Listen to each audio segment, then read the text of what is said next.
ABC Canberra. And it's 7 to 2, 21 degrees. Alex Sloan with you this afternoon. And staying on the agriculture theme, this in our series, our J Stories from Japan, from local filmmaker and producer Richard Snashall. This week, Richard is going to look at agriculture and forestry and the current issues facing regional Japan. And it's worth noting that almost 70% of Japan's landmass is made up of forests and mountains, with timber being Japan's traditional building material for hundreds of years.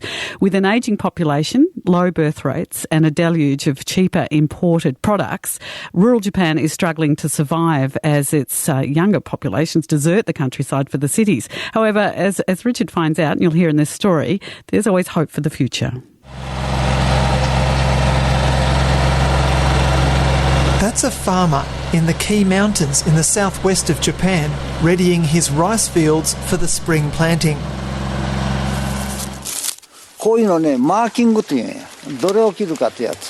This is a forester who's selectively marking and harvesting some native Japanese cypress or hinoki trees.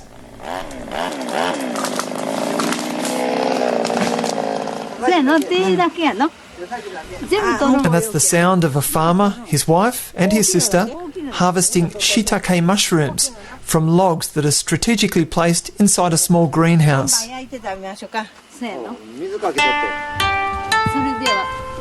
But you know what's really interesting is that all this farming and forestry is being done by one family. And the farmer is 79 years of age, but working like a 25-year-old. This is not extraordinary in Japan, which has a national problem when it comes to regional areas in decline. The birth rate in Japan is low, but higher than Germany and South Korea.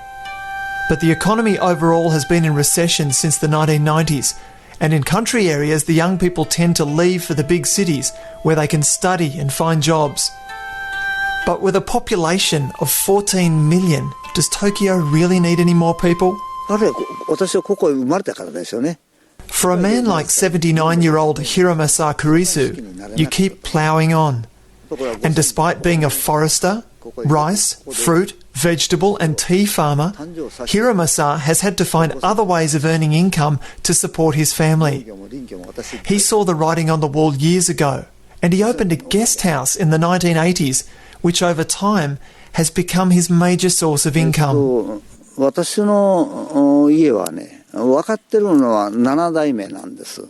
But he'll never give up agriculture and forestry, because that's what his family has been doing for 7 generations.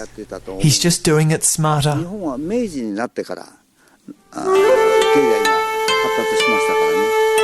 In today's Japan, it's very difficult to earn a full-time income in agriculture and forestry. Less than a third of Japan's 1.5 million farmers work full-time in these professions.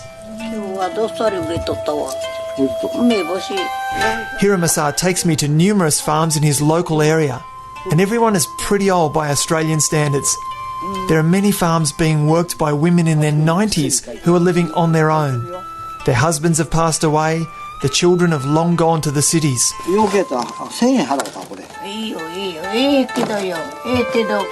And Hiromasa is like a younger local neighbour who calls by to say hello and offer a bit of support.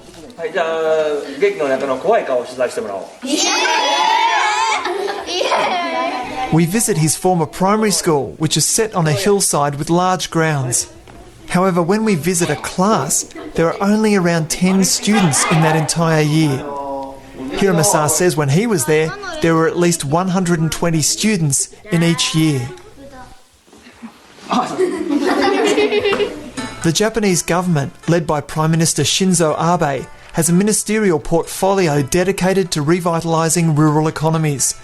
I saw an interview with the minister, Shigeru Ishiba, and he believes it's up to the local areas to initiate the recreation, as he calls it, of their local economies. And then the central government of Japan will support the initiatives.